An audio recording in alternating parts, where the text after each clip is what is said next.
원고를 쓰면서 화려한 봄 날씨가 좋습니다 라고 써놓고 보니까 날씨가 이제 완전히 초여름 날씨가 됐습니다. 꽤 덥죠. 따스한 햇볕을 쬐고 있으니까 기분이 참 좋더라고요. 이 햇빛을 허락하신 하나님, 정말 하나님께 감사를 드렸습니다. 그리고 위드 코로나의 희망으로 일상을 회복하고 있는 사람들의 활기띤 얼굴을 볼 때마다 하나님께서 이 모든 것들을 예비하시고 준비하셨구나, 하나님께서 예비하신 은혜를 내가 이제 누릴 수 있으면 좋겠다라는 생각을 해봅니다. 하지만 이 모든 것들을 누리면서도 하나님께서 허락하신 이 은혜를 마음껏 누리지 못하는 사람들이 있음 또한 우리가 기억했으면 좋겠습니다. 하나님께서는 많은 것들을 우리에게 허락하셨고 또 누리게 하셨지만 여러 가지 사정으로 인해서 그 은혜를 누리지 못하는 사람들이 있음을 기억하시고 그들을 위해서 기도할 수 있는 하나님의 백성들 되시기를 진심으로 기원합니다. 지난주에는 죄의 원인과 결과, 현상에 대해서 말씀을 드렸습니다. 하나님께서 우리들을 심판하시는 그 원인은 사람들이 하나님을 나의 왕으로, 나의 하나님으로 믿지 못하고 있기 때문이다 라고 말씀을 드렸습니다. 그리고 그 결과는 하나님을 믿지 못하는 사람들에게 하나님께서 남겨놓으신 욕망과 욕심 등을 그대로 남겨두신 것이 그 결과다, 죄의 결과다라고 말씀을 드렸고요. 그리고 그 현상으로 보이는 것이 우리 눈에 보이는 여러 가지 죄의 모습들이라고 말씀을 드렸습니다. 그러니까 우리가 흔히 죄라고 이야기하는 것은, 죄라고 여겨지는 것, 살인, 도적질 또는 거짓말하는 것, 이런 것들은 죄의 근본이 아니고요, 죄에서 드러나는 현상입니다. 우리가 주목해야 되는 것은 눈에 보이는 그런 것들이 아니라 우리가 하나님을 살아계신 나의 왕으로 믿고 있느냐 아니냐 하는 거예요. 하나님이 나의 왕으로 하나님을 믿고 있는 사람은 그들의 삶을 하나님의 뜻에 맞추려 하기 때문에 그래도 죄의 현상들이 나타나지 않을 겁니다. 하지만 하나님이 살아계신 나의 왕이 아니라 나와 상관없는 그런 존재로 여긴다면 바울이 이야기한 죄의 현상들이 우리를 통해서 드러날 거고요, 하나님께서 우리들 마음속에 죄된 마음들, 욕망들, 욕심들을 남겨놓게 될 겁니다. 그 결과는 우리가 영원한 죽음으로 들어가는 것이라고 말씀을 드렸습니다. 오늘은 정죄에 대한 이야기를 여러분들과 나눠 보겠습니다. 먼저 오늘 본문을 위해서 제가 몇몇 목사님들의 설교집 그리고 성경 공부의 자료들을 좀 찾아봤습니다. 그런데 많은 자료들이 오늘 본문의 제목들을 정죄하지 말라라는 제목으로 또 그런 내용으로 설명을 하고 있는 것들을 보았습니다. 바울이 도무지 정죄하지 말라고 우리들에게 가르치고 있다는 거예요. 그리고 이러한 해석들은, 정죄하지 말라는 해석은 죄를 지은 사람들에게 악용당하는 경우가 종종 있었습니다. 이런 거죠. 성경에 비판하지 말라고 했으니까, 정죄하지 말라고 했으니까 당신들은 나를 비판하지 마시오 라는 거예요. 이런 이야기를 들을 때 기독교인들은 좀 찝찝하기는 하지만 성경에서 정죄하지 말라고 했으니까 내가 저 사람을 정죄하면 안 되나? 라는 생각을 먼저 하게 됩니다. 오히려 죄 지은 사람들이 당당하게 당신들은 나 정죄하지 마! 그리고 고개 빳빳하게 들고 활보하는 모습들을 우리들은 가끔 보게 됩니다. 그래서 오늘 읽은 본문에서 바울이 이야기하려고 했던 의미가 무엇인지, 바울은 정말 우리들에게 도무지 정죄하지 말라고 가르치고 있는 건지 한번 살펴보려고 합니다. 오늘 말씀 2장 1절 말씀을 좀 읽어드릴게요. 2장 1절입니다. 그러므로 남을 판단하는 사람아, 누구를 막론하고 내가 핑계하지 못할 것은 남을 판단하는 것으로 내가 너를 정죄함이니 판단하는 네가 같은 일을 행함이니라. 이 말을 그냥 들으면 어차피 너도 죄인이고 나도 죄인이니까 당신이 나를 정죄할 자격이 있습니까? 라고 들리는 것 같아요. 당신 자격 없으니까 정죄하지 말라고 이야기하는 것 같습니다. 그런데요, 바울 서신을 읽다 보면 바울이 누군가를 정죄하거나 판단하는 모습들을 우리들은 읽을 수 있습니다. 갈라디아서 1장 8절은 이렇게 이야기합니다. 그러나 우리나 혹 하늘로부터 온 천사라도 우리가 너희에게 전한 복음 외에 다른 복음을 전하면 저주를 받을지어다. 바울이 한 말이에요. 내가 전한 복음 그 이외의 것들을 전하면 저주를 받아라 라고 이야기하고 있어요. 여러분, 바울이 완전한 사람인가요? 바울이 말하고 있는 그 모든 내용들이 다 완전하기만 할까요? 그렇지 않을 거예요. 바울도 나약한 인간이고요, 바울도 부족한 면이 있습니다. 그런데 바울이 뭐라고 이야기하냐면 저주를 받을지어다 라고 이야기하고 있어요. 고린도전서 3장 3절부터 4절까지를 제가 읽어드릴게요. 너희는 아직도 육신에 속한 자로다. 너희 가운데 시기와 분쟁이 있으니 어찌 육신에 속하여 사람을 따라 행함이 아니리요. 어떤 이는 말하되 나는 바울에게라 하고 다른 이는 나는 아볼로에게라 하니 너희가 육의 사람이 아니리요. 고린도전서는 고린도 지역에 있는 교회에 보낸 편지예요. 그러니까 신앙을 가지고 있는 신앙인들에게 보낸 편지라고 할 수 있습니다. 교회에 보낸 편지에서 바울이 뭐라고 얘기하냐면 당신들은 육에 속한 사람이야. 다시 말씀드리면 당신들은 온전히 하나님 믿고 있지 않아 라고 이야기하고 있는 거예요. 고린도의 교회에 있는 사람들을 판단하고 정죄하고 있습니다. 그러면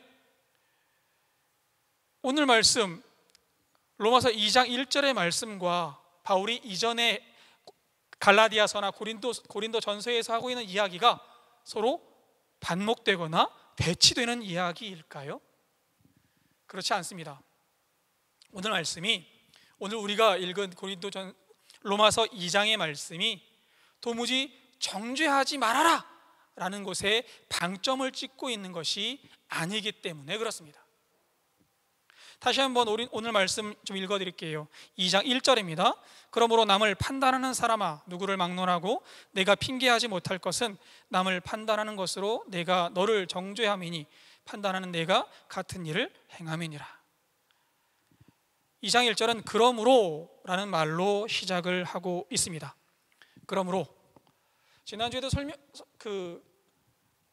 성경 공부를 하면서 그러므로 라는 단어를 여러분들에게 소개시켜 드린 적이 있어요. 디오라는 단어고요. 이 말은 앞에 무엇인가 원인이 되는 이야기가 있고 그러므로 그러므로 이런 내용들이 있다라고 이어지는 얘기예요. 그러니까 로마서 2장 1절의 이 디오라는 말은 원인이 되어지는 어떤 말들을 그 앞에 두고 그 뒤에는 결과를 이야기하는 단어로 사용되어지고 있는 겁니다. 그러면 이 그러므로라는 단어가 무엇을 받느냐, 무엇을 원인으로 받는 단어이냐라고, 무엇을 원인으로 받느냐에 따라서 이 뒤의 의미들이 약간 달라집니다. 신학자들은 여러 가지 의견들을 냅니다.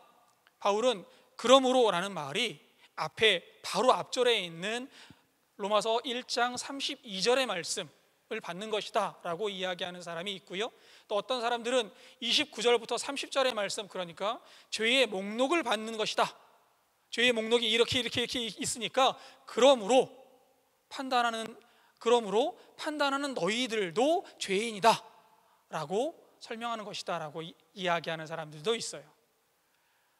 하지만 저는 29절, 30절, 32절 말씀을 그러므로의 이 말의 원인으로 받기보다는 1장 앞에 나와 있는 1장 내용의 전체를 그러므로의 원인으로 생각하고 읽어야 온전한 바울의 의도를 볼 수 있다라고 저는 생각을 합니다.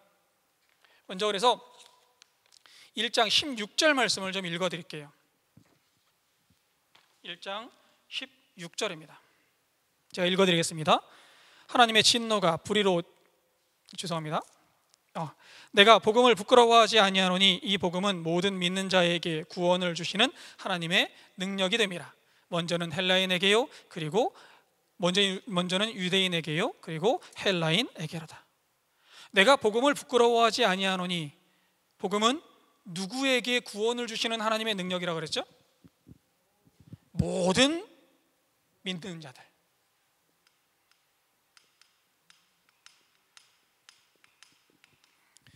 모든 믿는 자들에게 구원을 주시는 하나님의 능력입니다. 자, 1장 18절 말씀도 제가 읽어드리겠습니다.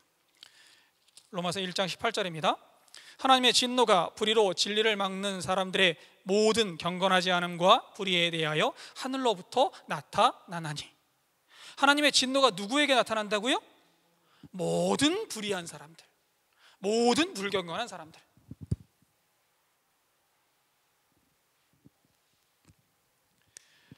하나님의 은혜도 모든 믿는 자들에게 나타나고요, 하나님의 진노도 모든 불경건한 사람들에게 나타나는 거예요. 그러니까 판단하는 너희들, 누군가를 판단하는 너희들도 하나님의 진노나 하나님의 은혜 아래에 있음을 기억해야 한다라고 가르쳐주고 있는 거예요. 정죄하지 말라가 아니고요, 네가 누군가를 판단한다면 너도, 당신도, 판단하는 당신도 당신이 이야기하는 그 내용을 통해서 하나님의 은혜나 하나님의 진노 아래에 놓여 있음을 기억해야 한다라고 가르쳐주고 있는 겁니다. 사람은 누군가를 판단할 때, 또는 사람들이 누군가를 정죄할 때 굉장히 날카로운 잣대를 댑니다. 저 사람은 이런 사람이야, 그러니까 이런 점에서 나빠. 저 사람은 이런 사람이야, 그러니까 이런 면에서 하나님의 은혜 안에서 놓여있지 못한 것 같아 라고 이야기합니다. 저는 말씀을 드렸는지 모르겠는데, 제가 교육전도사를 할 때 처음으로 오후 예배, 주일날 오후 예배 설교를 한 적이 있습니다. 가슴이 두근두근 뛰어서요, 일주일 내내 준비를 하고 정말 식은땀을 뻘뻘 흘리면서 주일 오후 예배 설교를 했어요. 다행히 예배를 다 마치고 내려오니까 교우님들이 은혜 받았습니다, 정말 감사합니다, 그러면서 제 손을 꽉 잡아주시더라고요. 뿌듯했습니다. 기분이 정말 좋았습니다. 예배를 다 마치고 집으로 돌아가는데 한 집사님이 제 옆에 오시더니 같이 가자고, 같이 버스를 타러 가니까, 같은 버스 그 정류장에 가니까 나랑 같이 가자고 얘기를 하더라고요. 버스장에서 버스를 기다리면서 이런저런 이야기를 나누다가 그 집사님이 저에게 이런 말씀을 하셨습니다. 전도사님, 정말 설교에 은혜 많이 받았습니다. 그런데 전도사님의 설교를 듣다 보니까 어느 권사님이 이런 점에서 안 좋더라고요.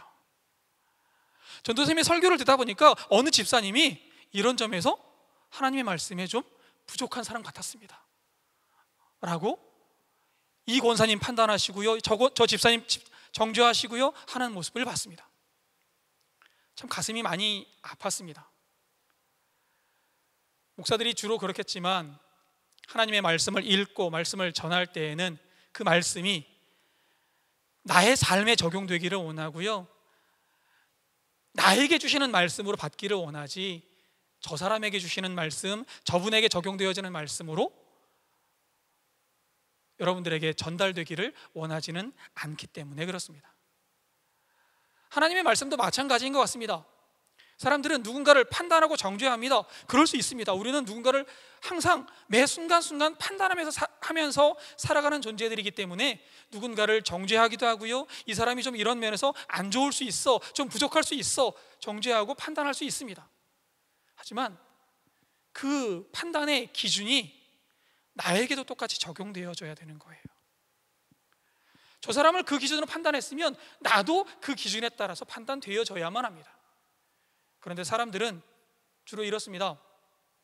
저 사람의 타인에게 판단되어지는 기준은, 하나님의 말씀은 굉장히 날카롭게 적용을 하지만 나에게는 이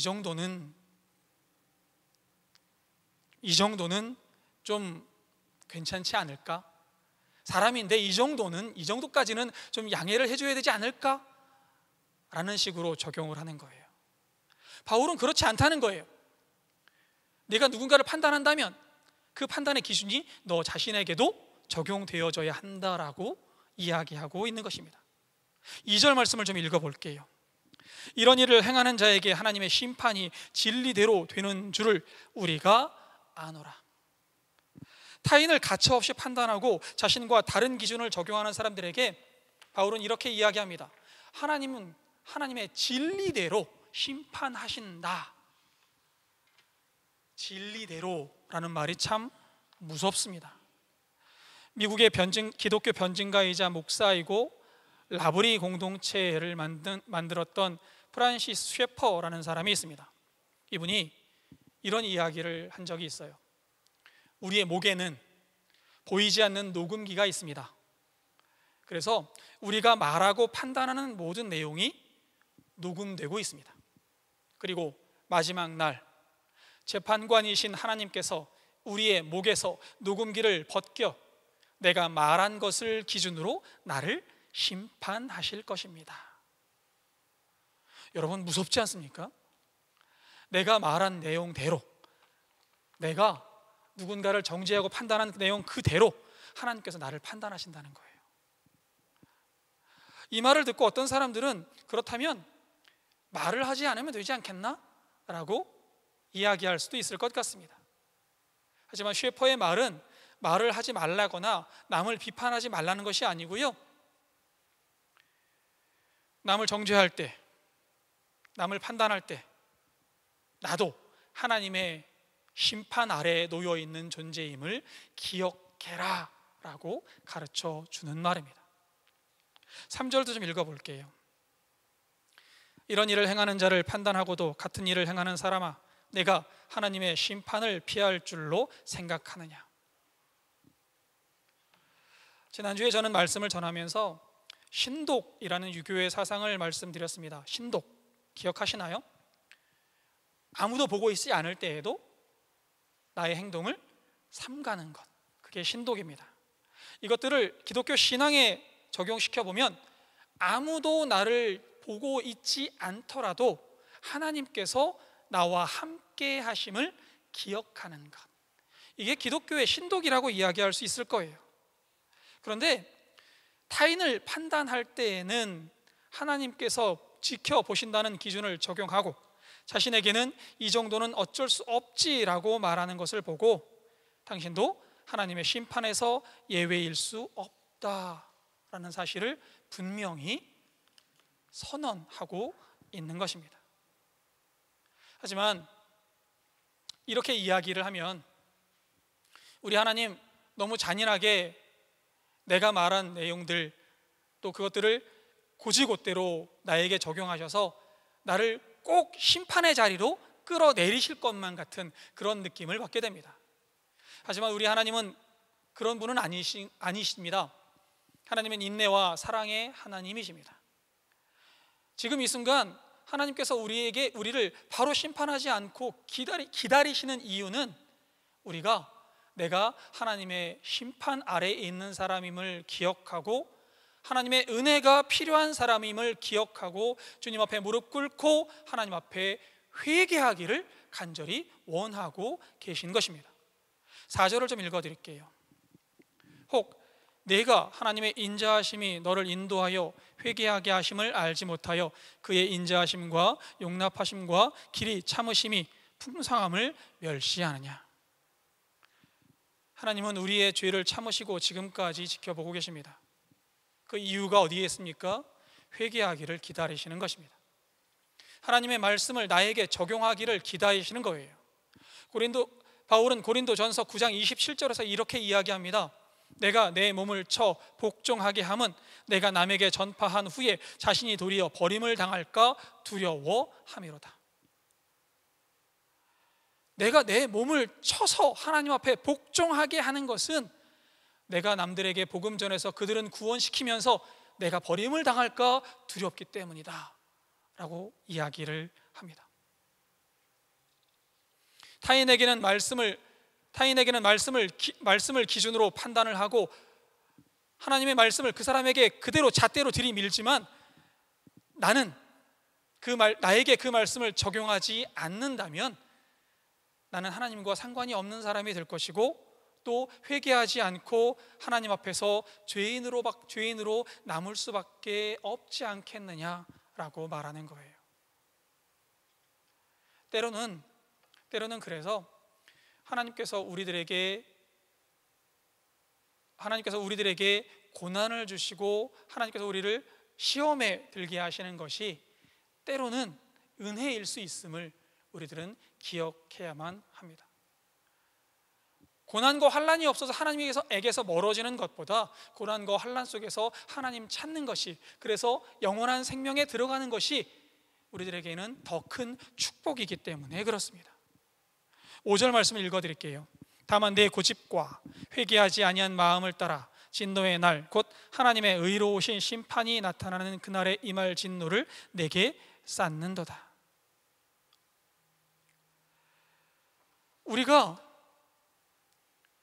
말씀을 나에게 적용하지 않고요, 말씀을 날카롭게 나에게 적용해서 하나님 앞에 온전히 무릎 꿇지 않는다면, 하나님 앞에 매일매일 회개하는 삶을 살지 않는다면 하나님의 진노를 우리 머리 위에 하나씩 둘씩 쌓아 올리는 것과 같다라고 바울이 이야기합니다. 하지만 우리는 나약한 사람들입니다. 여러분, 우리는 완전할 수 없습니다. 그렇죠? 하지만 우리가 나약하다는 사실이 우리가 하나님의 말씀 앞에 서려는 노력을 하지 않을 핑계가 될 수는 없을 것입니다. 나약하더라도, 때로는 넘어지더라도 하나님의 말씀에 나를 비추어 하나님의 사람으로 변화되고자, 하나님의 말씀을 실천하고자 하는 노력이 있다면 주님의 은혜가 나를 온전한 하나님의 백성으로 변화시켜 주실 줄로 믿습니다. 6절을 좀 읽어드릴게요. 6절 말씀입니다. 하나님께서 각 사람에게 그 행한 대로 보응하시되, 하나님께서 각 사람에게 그 행한 대로 보응하시되, 앞에 있는 내용, 하나님의 말씀을 나에게 적용해야 된다라는 말씀하고, 오늘 말씀 6절, 하나님께서 각 사람에게 그 행한 대로 보응하신다라는 이 말씀을 고지고대로 읽어보면, 하나님께서는 우리가 행한 그대로 심판을 하신다고 읽을 수도 있을 것 같아요. 우리가 선한 일을 행하면 구원을 받고 악한 일을 행하면 심판을 받는다고 바울이 말한다고도 볼 수 있을 것 같습니다. 하지만 로마서 3장 10절 말씀에서 바울은 분명히 이야기합니다. 의인은 하나도 없다라고 말합니다. 그렇다면 하나님께서 각 사람에게 그 행한 대로 보응하신다라는 말씀은 우리의 행위에 따라서 하나님께서 구원하시고 안 하신다를 하신다고 바울이 이야기하는 것은 아닌 것 같아요. 그러면 하나님께서 각 사람에게 그 행한 대로 보응하신다는 이 말의 뜻이 어디에 있을까요? 미국의 목사이자 21세기 변증가라고 불리는 팀 켈러 목사님은 로마서를 설교하면서 이 구절을 이렇게 말씀하십니다. 행위가 중요한 이유는 그것이 구원을 위한 근거이기 때문이 아니라 당신에게 구원받을 믿음이 있음을 보여주는 증거이기 때문이다 라고 말합니다. 지금까지 로마서 강의를 오늘까지 7번째 로마서 강의를 해오면서 제가 여러 번 강조한 내용이 있습니다. 거의 아마 매 시간마다 빠지지 않고 이야기한 내용 같은데요, 바울에게 있어서 믿음과 하나님의 의는 언제나 함께 나타난다라는 거예요. 믿는 사람을 통해서 하나님의 의가 나타나고요, 믿는 사람에게 나타나는 하나님의 의는 믿음의 증거가 된다. 이것이 바울이 이야기하고 있는 믿음이다라고 말씀을 드렸습니다. 믿음, 즉 살아계신 하나님이 나의 왕 되심을 믿는 사람은 하나님의 의를 드러내는 삶을 삽니다. 그래서 바울은 하나님께서는 그 행위대로 보응하신다고 이야기하는 거예요.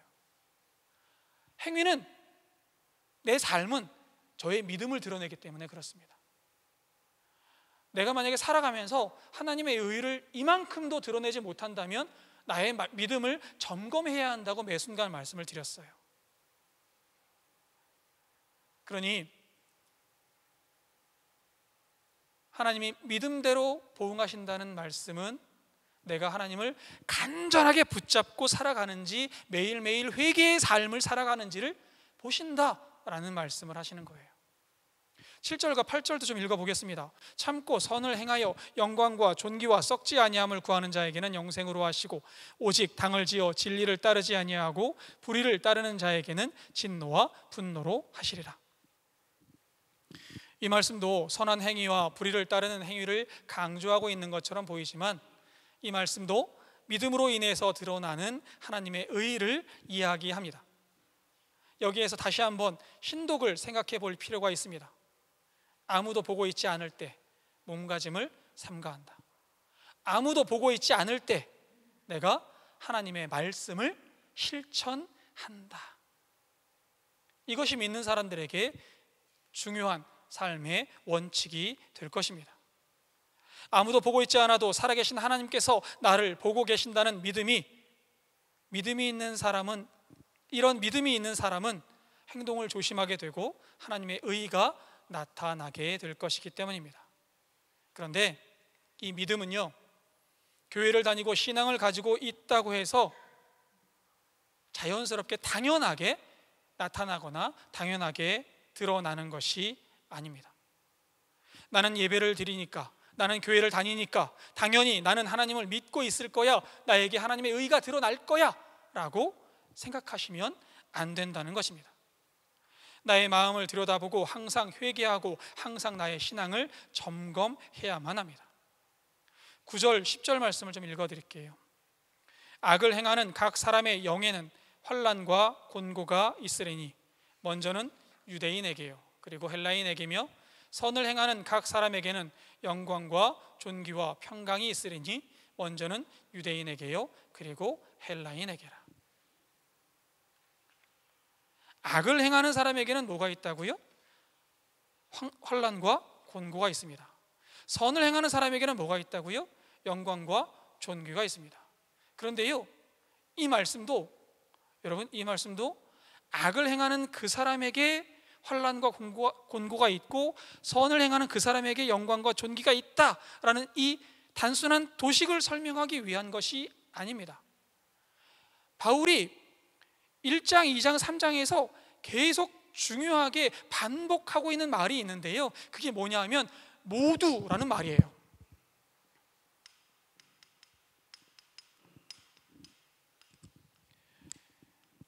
악을 행하는 그 사람에게 환난과 곤고가 있다. 먼저는 유대인에게요 그리고는 헬라인에게다.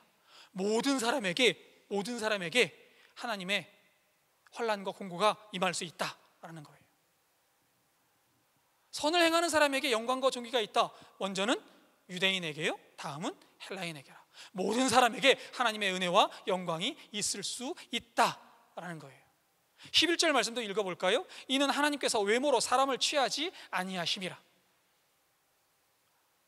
이는 하나님께서 유대인이기 때문에 당연하게 구원을 얻는다라고 말씀하시는 것이 아니다라는 거예요. 네가 교회 다니니까 당연하게 하나님을 믿는다가 아니고요, 너희 마음속에 하나님을 향한 간절함이 있느냐, 매일매일 너 자신을 돌아봐야 된다라고 가르쳐 주고 있는 거예요. 그러니까 다른 사람에게 행하고 있는 판단과 정죄를 똑같이 나에게도 적용하는 삶의 자세가 필요합니다. 그래야 나의 마음을 날카롭게 돌아볼 수 있잖아요. 내가 오늘 하나님의 말씀대로 살려고 했나? 내가 오늘 하나님과 동행하려고 했나? 내가 오늘 하나님의 사람으로 살기 위해서 조금의 노력이라도 기울였나? 라고 말이죠.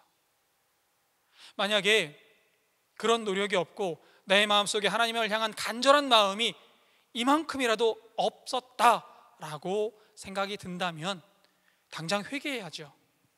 하나님의 은혜를 구해야죠. 그러면 하나님께서 붙잡아 주실 거예요. 하나님의 영광의 자리로 인도해 주실 거예요. 하지만 하나님의 말씀이 나에게 적용되는 것이 아니라 타인에게만 적용되어진다면 그 사람은 하나님의 백성에게서 점점 멀어지게 될 수밖에 없을 겁니다. 그래서 오늘 말씀 로마서 2장 1절과 11절 말씀은 공통적으로 이렇게 이야기하는 겁니다.